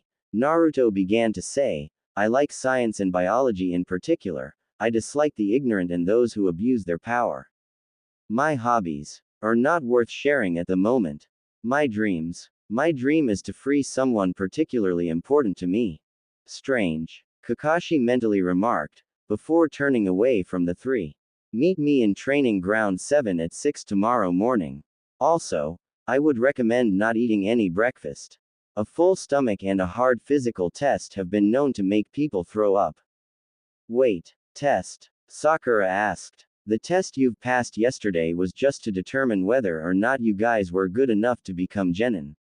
Kakashi replied as he began to walk away. The test tomorrow will see if you are good enough to hold that title. See you tomorrow morning. Without waiting for the response of the three genin, Kakashi flickered away in a swirl of leaves. Taking this as his cue to leave, Naruto walked backward slowly, confusing his future teammates with his actions.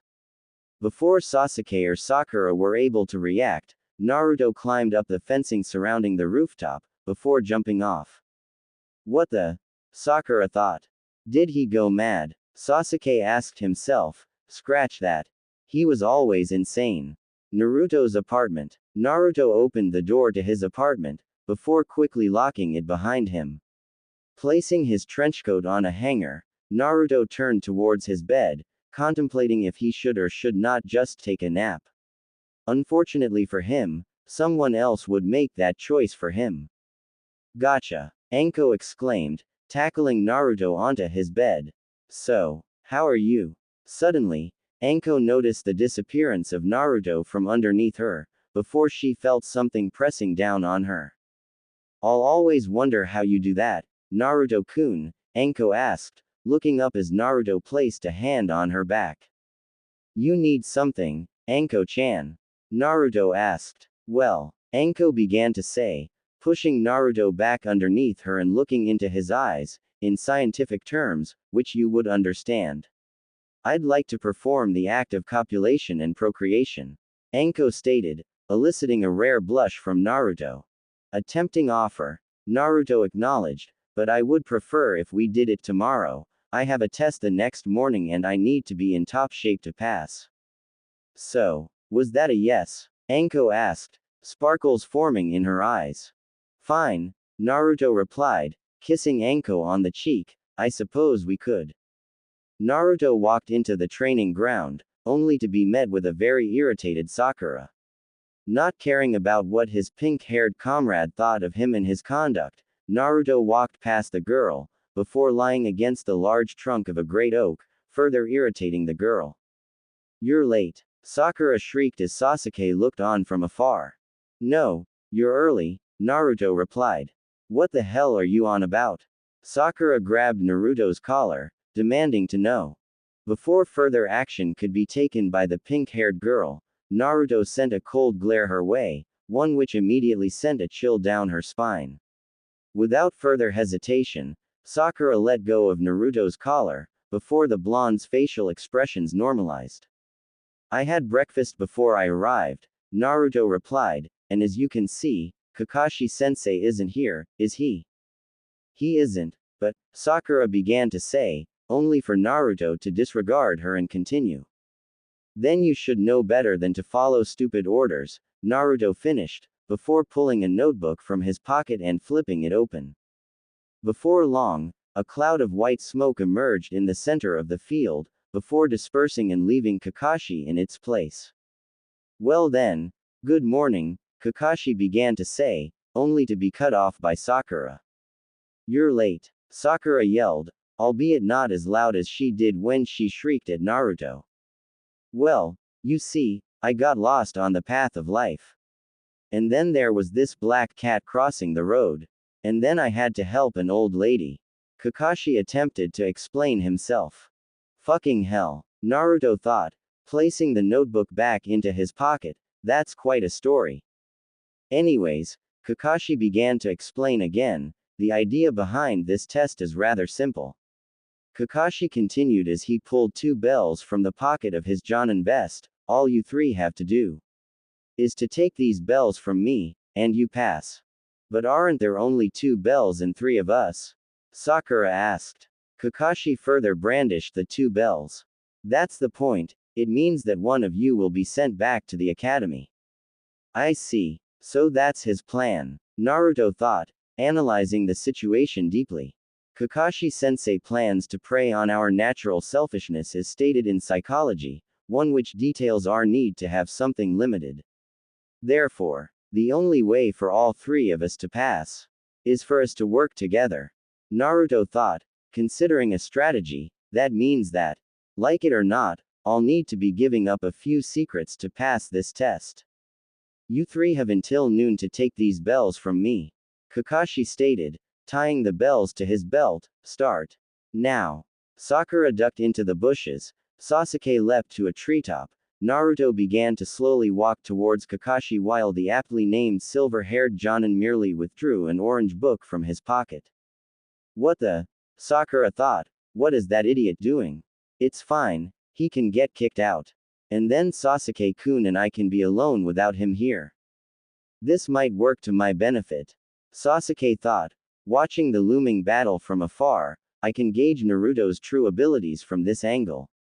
And Kakashi will tire himself out fighting Naruto. Why am I doing this?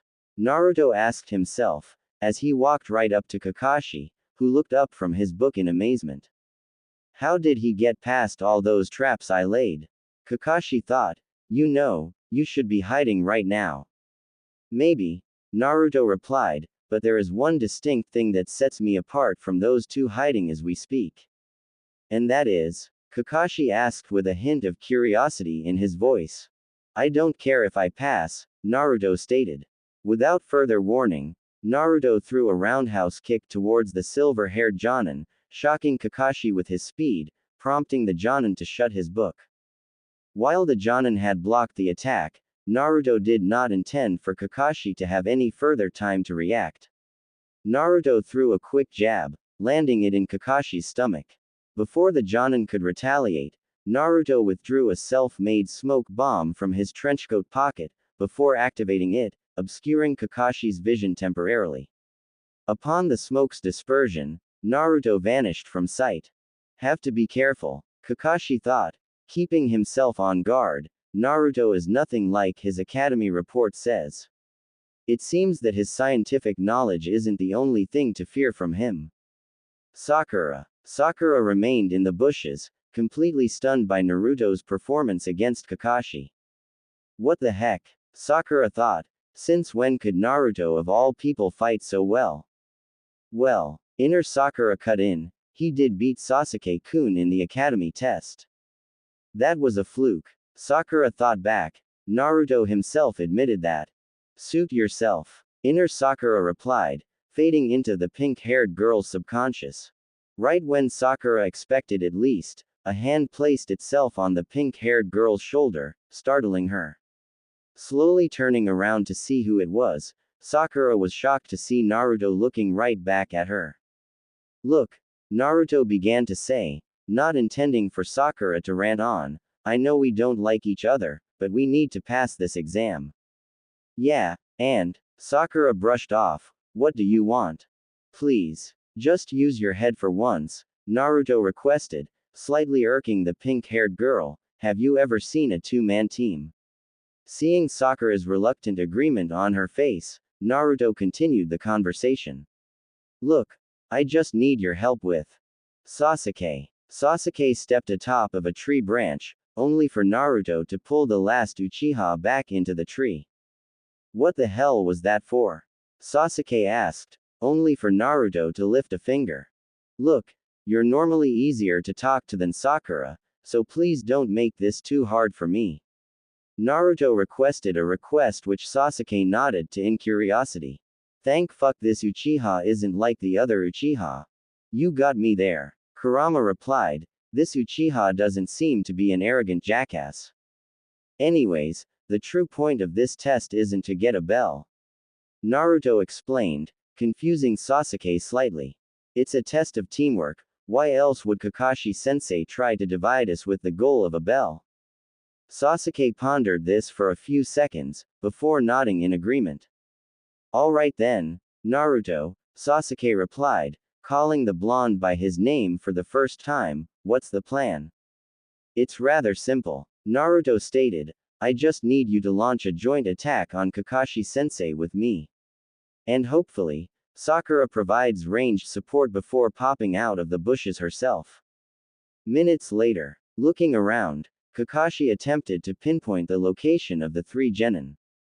Suddenly, a kunai came flying out of the bushes, nearly grazing the silver-haired Jonin's vest. Using this distraction, Naruto leapt himself off of a tree branch, launching himself towards Kakashi and throwing a kick, one which the Jonin blocked with ease.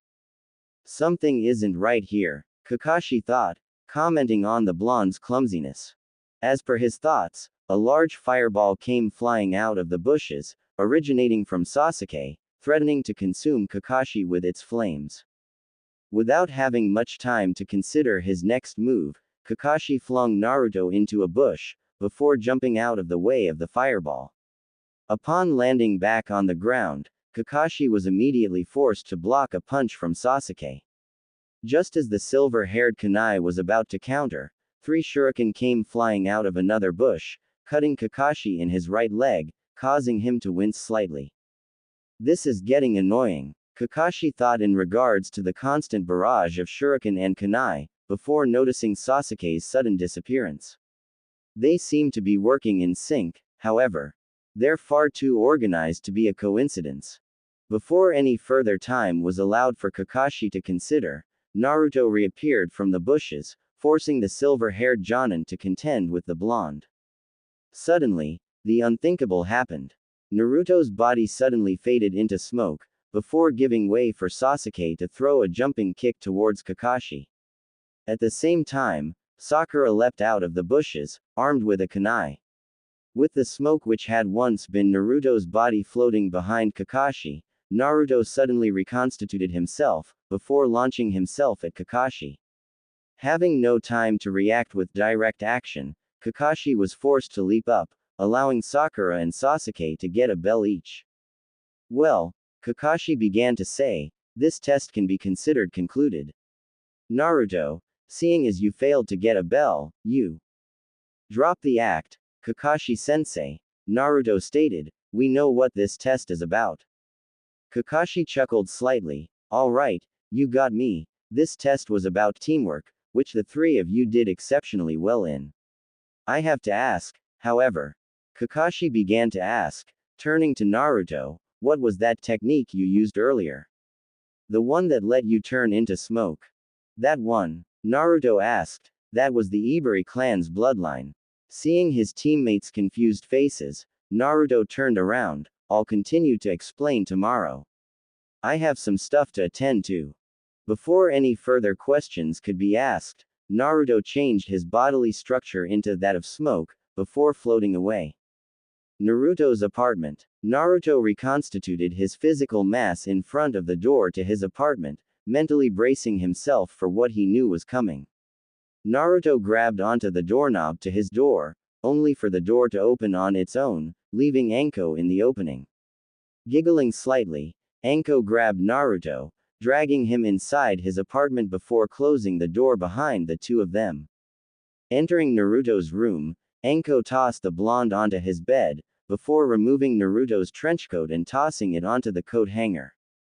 Well then, Anko teased, placing her fingers over Naruto's upper torso, I hope you seek to honor your promise. Well, here we are. Naruto replied, so I assume we are. Forest, land of waves. Naruto took 2 steps back, flicking his trenchcoat back before reassuming his combat stance. Sniffing the air surrounding him, Naruto closed his eyes, his sea blue pupils fading upon the reopening of the blonde's eyes, his pair of 3 Tomo Sharingan now ablaze. Taking his environment into account, Naruto faded into gas, causing his masked opponent's kick to travel past the blonde. Naruto reconstituted his body, before noticing the fatal error he had made. Naruto stared forward, as a Senbon's razor-sharp tip slowly approached his neck. This shinobi is showing himself to be a tough adversary. Naruto thought, observing the masked shinobi in front of him. This might cause some trouble. 5 days earlier, late at night. So, Naruto-kun, Anko asked, leaning against the wall, where to? The land of waves. Naruto replied, placing a vial of a solution into a pocket of his black trenchcoat. Or a village there anyways. We need to protect a bridge builder from mercenaries on the way there. And your team needs you in that mission for? Anko questioned, surely they don't need an entire team of genin to protect someone from simple mercenaries. That's the thing, Naruto stated, placing his trenchcoat on the coat hanger, something is fishy about that mission. A D-ranked mission wouldn't be this difficult, yet, it seems too easy for a C-ranked mission. So, you think that someone else will be attacking the bridge builder? Anko asked, to which Naruto nodded. Yes, and that whoever this person is, he or she is incredibly dangerous, and more than likely will outclass everyone on my team in terms of combat ability and experience, besides Kakashi-sensei, Naruto concluded. Anko placed her arms behind her back, slowly turning towards the door of Naruto's apartment. Whatever the case is, you'd better come back in one piece. And while you're at it, feel free to bring anyone back home. It would be interesting to hear a voice fight over you with me that originates from a physical organism. Oi, Kurama yelled, knowing full well that Anko's mind was now linked to hers. I heard that. And, Anko mentally asked back, what are you gonna do about it? You trying to start something? Kurama argued back. Not now, please, Naruto mentally said to both, let me focus for a bit. Then you two can start arguing again. Kurama and Anko nodded in silent agreement, as Anko kissed Naruto goodbye before leaving for the night, leaving Naruto alone in his apartment. Shaking his head from his thoughts, Naruto looked into a specific vial, one with a label distinct from all the rest. 2,6-diisopropylphenol. Kurama began to ask, what does that do? If I remember correctly, it contains hydroxide, oxygen, bits of carbon, some fluorine. Naruto summarized, it might have also been neutralized and mediated by gamma-aminobutyric acid. At least, I think it should have been. It's great that you know what it's composed of, Kurama remarked, but what does it do? Well, Naruto replied, if we're lucky, we should be able to test it out on the field. That would be considered lucky for you. Kurama began to say, for Anko-chan and I. It would be rather lucky. For you too, perhaps. Bring a fourth partner into this unique relationship of ours. Kurama teased, causing Naruto to blush slightly. You know, Naruto began to reply, we can't just bring other people into our lives. Before anyone is brought in, we need to ensure that she is willing to share, first.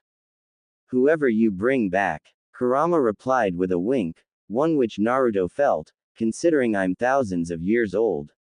And Anko-chan's 23. It might be best to bring back someone who's your age. Naruto smirked, as if I'll be able to find someone my age, who is willing to share their lover with 2 other partners, and that they would even be willing to come back to Konoha. Never disregard probabilities, Naruto-kun. Kurama replied, you of all people should know that. We'll see. Naruto finished, placing the vial of the compound into a pocket of his trenchcoat, before picking up another vial. Well, guess I'll have to test this one too. Let me see what this contains. Naruto opened his notebook, before flipping it open. Coming to the final page, Naruto began to read the contents of the page. Hydroxycinnamic acid, chlorogenic acid, magnesium. Naruto skimmed, not noticing Kurama's growing laughter. And neutralized by a fair amount of theobromine, an alkaloid. The fuck was I on? What the hell does this do? This was the final straw for Kurama, who broke down into a fit of laughter. What? Naruto asked. Be sure to test that one, Kurama said in between laughter, the effects might be rather interesting. From what I think it does, it might be completely harmless. Naruto replied, before placing the vial in his trenchcoat. Fine, I'll test it out. Oh, this is going to be interesting. Kurama thought. 4 days earlier, Naruto hung upside down on a tree branch, the darkness of dawn obscuring him as he patiently awaited the arrivals of his team and the bridge builder, Tazuna, the client they were meant to protect. Minutes later, Sakura arrived at the village's gate, carrying with her a backpack assumingly filled with equipment. A few more minutes after that, Tazuna, Kakashi, and Sasuke all arrived. Alright, Kakashi stated, now we just need to wait for Naruto before we explain the plan. HMPH, Sakura scoffed, damn idiot can't even be bothered to respect an appointment. Sakura herself had hoped that Naruto did not come with them, which would allow her a chance to be alone on a team with her beloved Sasuke-kun. In stark contrast to this, Sasuke seemed to dread this possibility more than anything, hoping for nothing more than for Naruto to come with them, even if only to keep Sakura away from him. Actually, came Naruto's voice from Konoha's gate. Everyone present looked up, only to be met with the shadow of Naruto looming over them, with the blonde himself perched atop Konoha's gate. I was the earliest one here. Naruto revealed. Now, what's the plan? Tazuna here lives in the Land of Waves, a tributary of Konoha, Kakashi began to explain. As of recently, however, there have been several groups of mercenaries who will attack those traveling between Konoha and the island and take all their belongings. Our job is to defend Tazuna on the way back to the Land of Waves, and ensure a bridge is built in that island. Sounds simple enough, Naruto replied. That's not all our mission entails. Kakashi continued, on the way there, we also have to defeat a group of occultists who have illegally crossed into the Land of Fire from. I don't know where from. That's annoying, for sure, Naruto stated, before turning towards the other side of Konoha's gates. My god, Tazuna thought, taking a large chug of his bottle of sake, this team is going to be a nightmare to work with. A blonde that seems so full of himself yet seems like he doesn't care. A girl who screeches in a pitch that hurts my ears. And another kid that seems like he wants to murder everyone on Earth. At least their Jonin-sensei looks promising enough. Are we leaving yet? Naruto asked. Yup, we're departing now. Kakashi announced before the entire team departed from the village's gate. 2 hours into the journey. This is boring, Naruto thought, looking towards the endless plains. Kurama-chan, you awake? Barely. Kurama muttered, yawning afterward. What do you need of me, Naruto-kun? I need to know how long more until we reach the Land of Waves, Naruto requested. I'm the nine-tailed demoness, Kurama deadpanned, not a compass or a map. I figured as much, Naruto mentally replied, before looking back at his travel companions, who looked just as bored as he did. This is going to be a long mission, isn't it, Kurama-chan? You're right about many things. Kurama replied, and this one is no different. Damn it, Naruto thought. Anyways, what other bloodlines do I have access to? Let's see here. Kurama began to say, besides the Sharingan, the increased bone density of the Kagaya clan, and the Ibari clan's Kekkei Genkai. You also have access to Scorch Release, Crystal Release, and my Kekkei Genkai, which I've never mentioned to you before. Which is it? Naruto mentally asked. Boil Release. Kurama replied, but I'll tell you more about it later. You have a lot of riveting walking to get to. Very funny, Naruto thought, as Kurama fell silent. And she did it. Brilliant. 6 hours into the journey, Naruto looked around, noticing just how much every one of his travel partners besides Kakashi had lost their focus. This is a grim situation, Naruto thought, before stopping dead in his tracks. Noticing Naruto's halting footsteps, Kakashi stopped as well, before motioning for the other 3 people on this mission to stop as well. Slowly, Naruto placed a hand on the grasslands they were standing on. Suddenly, Naruto dug his right hand into the ground, before lifting what was revealed to be a large tarp which was covered with grass, which had obscured a pit filled with many punji sticks, which, from what Naruto could tell, were laced with poison. How did he know? Sakura thought, he probably got lucky. Suddenly, an arrow landed in front of the group, before many more came after them, forcing the group to seek shelter. Are those the occultists? Naruto asked, getting a nod from Kakashi in return. Damn it. Anyone got a plan? Tazuna asked. I sure do, Naruto replied, picking out a vial from a pocket of his trenchcoat. What do you plan on doing? Sasuke asked, forming seals as he spoke. If I tell you, you won't go along it, Naruto replied, placing the vial back into his trenchcoat. Everyone, calm down, Kakashi advised, observing the situation as closely as possible. Whatever you guys do, stay together, and don't lose sight of one another. Kakashi-sensei, Sakura muttered, pointing to where Naruto was. Kakashi turned his head, before being met with the disappearance of Naruto. Damn, Kakashi thought, attempting to locate Naruto, I did not see that coming. Naruto versus the occultists. Naruto appeared in front of the archers, before incapacitating the hooded figures with relative ease. Naruto looked onto the camp, only to hear strange noises from behind him. Naruto turned his head, only to be met with the sight of the occultist standing up once again.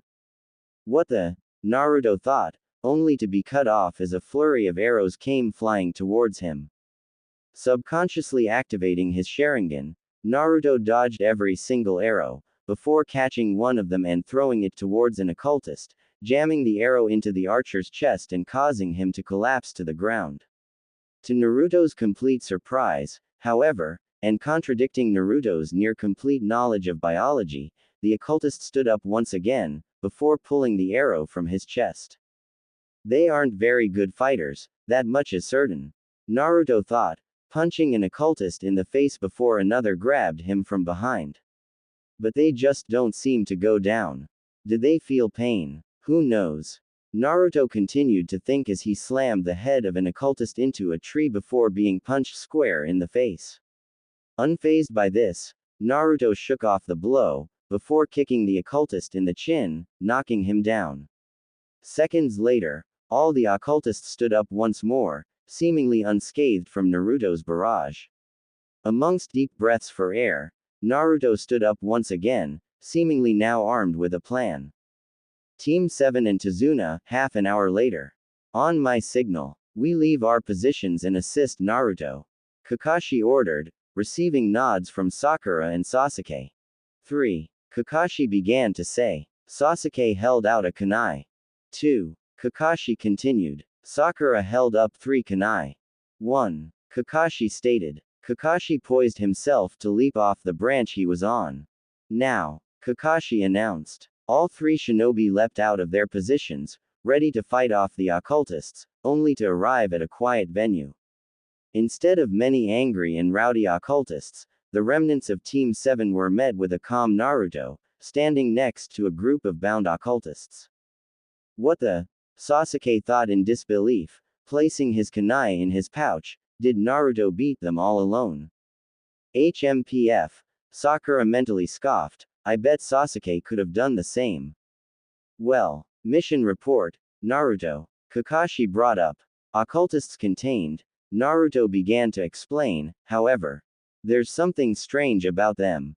There are human sacrifices littered around their camp, and they don't seem to have the capacity of being injured, truly peculiar.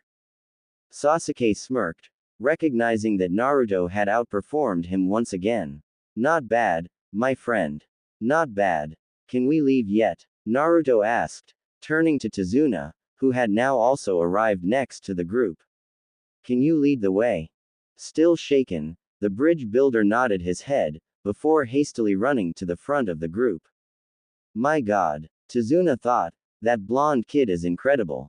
He doesn't look the part of a shinobi. But his abilities show otherwise. If anything, he may make for the perfect inheritor of the will of the blood god. 2 days earlier, noon. The group had since traveled for 2 days, taking a couple of breaks in between, which had mostly consisted of casual conversation and Sakura being rejected by Sasuke repeatedly. Finally deciding to break the silence, Kakashi spoke up. So, Tazuna-san, Kakashi began to say, what's the purpose of this bridge you're building? Tazuna nearly spat out his sake, a move that had not gone unnoticed by Naruto. Strange, Naruto thought. Well, that bridge makes it easier for my family and me to go on holiday easier. Tazuna explained. That's nice, Kakashi replied, a slight suspicion now making itself clear in his mind. I call bullshit, Naruto thought. You're not wrong, Kurama replied. No one, absolutely no one, uses bridges in the land of waves for holidays. Everyone uses boats. Exactly, Naruto thought, as his eye fell upon a puddle of water on the ground. Now correct me if I'm wrong. It's not the monsoon season, is it? It's not, Kurama replied. Then that puddle of water isn't natural. Naruto analyzed, which means. Before Naruto was able to warn his team, 2 figures burst out of the puddle, both of them having bladed chains tied to their wrists. Taking everyone completely off guard, the 2 shinobi wrapped their chains around Kakashi, before tearing the masked Jonin in half, seemingly killing him.